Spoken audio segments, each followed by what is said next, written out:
Are you ready?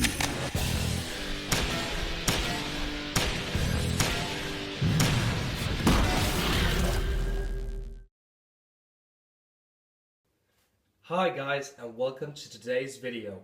Today I will be doing a review of the Galaxy MP5k. So first I'll just go over the basics of the gun, and then I'll start talking about what I like and what I don't like about the gun. So first, the material.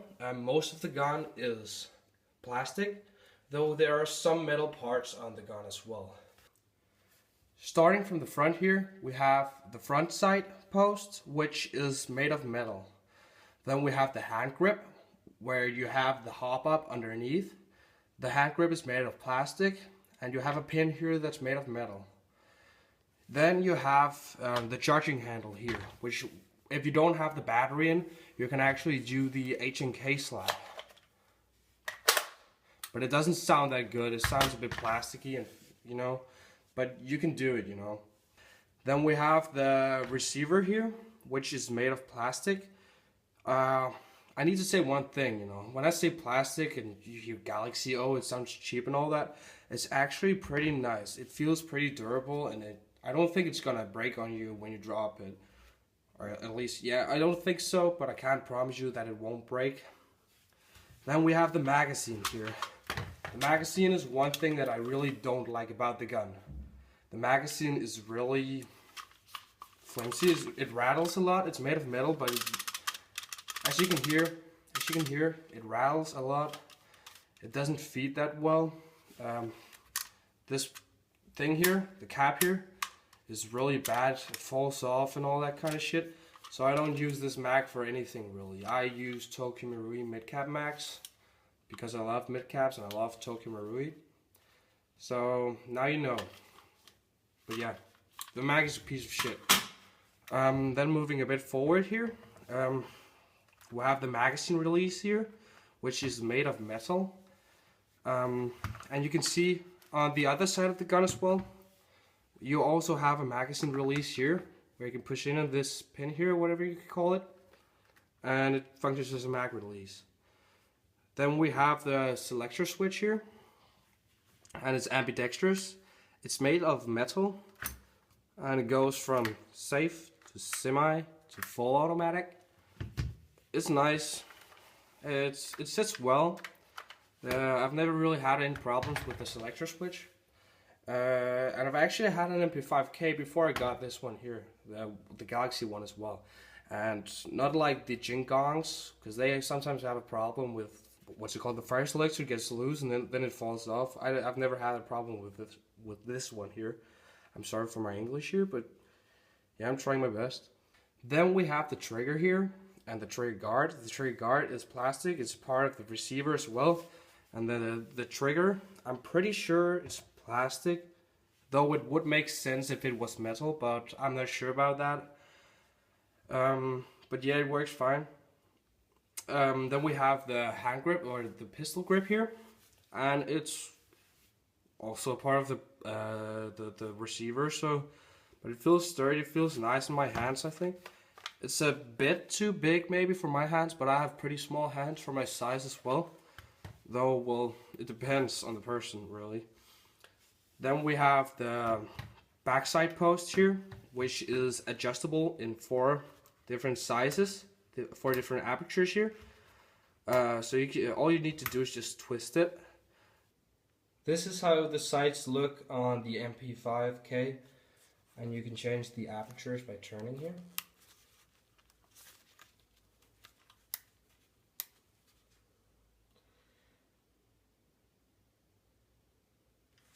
This one is a part of the receiver as well, so it's also plastic. Then we have 2 pins here holding back the bottom part of the receiver here. You need to take this one here off to insert the battery, and I'll show you in a minute. Then we have the sling point here, which I have had problems on my former MP5 where it fell off, but I don't think it's gonna break that easily, though. Just so you know, it can break if you do some shit to it.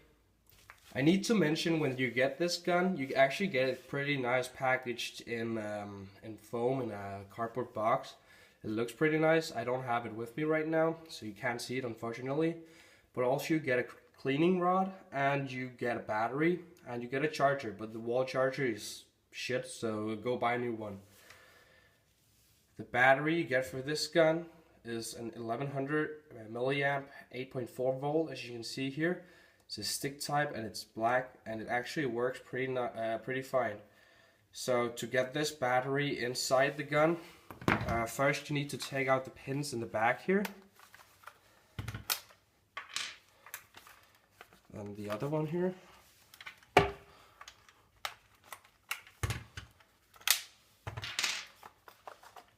Have this one here off. Then take the one out in the front here. And underneath here, I'm just going to show you quickly. Here, this white thing here is the hop up. So you just need to push this back and forth for more or less hop.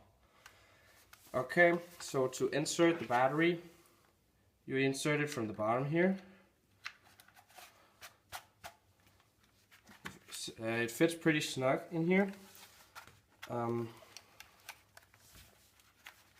Just push a bit, and then make sure that the wires come out here, so you're not just pushing and breaking the wires and stuff like that. So just push a bit at a time, and then voila, you have it in. So what you need to do now is just to put this down, plug the battery in. I'm not sure if there's any...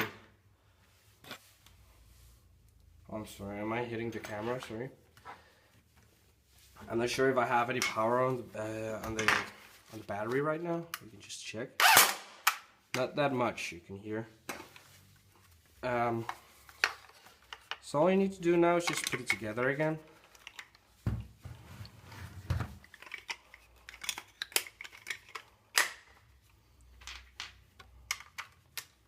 Pin back in the butt here. So as you can see, it's not something you want to do in the middle of a firefight.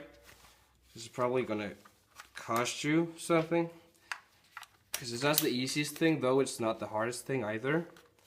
But yeah, I wouldn't want to do that on the field. When you have the battery in here, you cannot pull back the charging handle, because the battery sits right here. I really appreciate that the battery is black, otherwise it would look stupid. Actually, I didn't really think of that, because I bought this battery here, which is a 1600 milliamp 8.4 volt, and I should have bought a smaller one. It's my mistake, you know, but well, it looks like shit when I have it in there, and when I have it in, it's a bit too long, like a quarter of an inch too long, so I can't even put the back plate here on. What you could see from the accuracy test was that at 50 feet, it was pretty easy for me to hit the 50 feet target.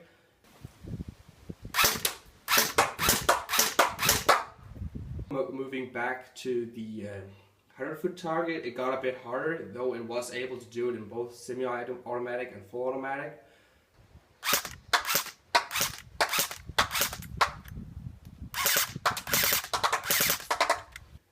And at 150 feet, it had a bit of trouble, but it wasn't that much, you know. I was still able to hit it.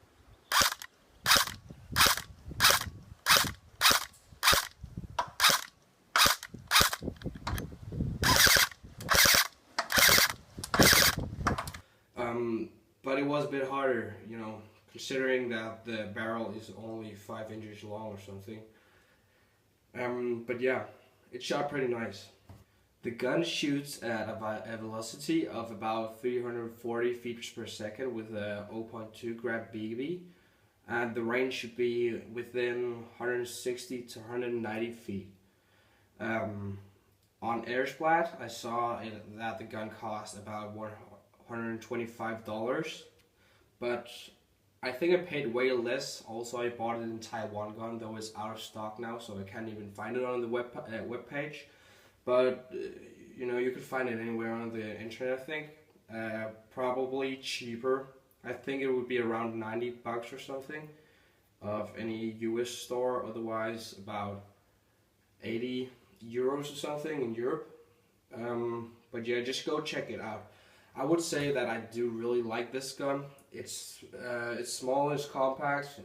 Also the reason why I bought it again, because it's really sturdy and it shoots well for the price.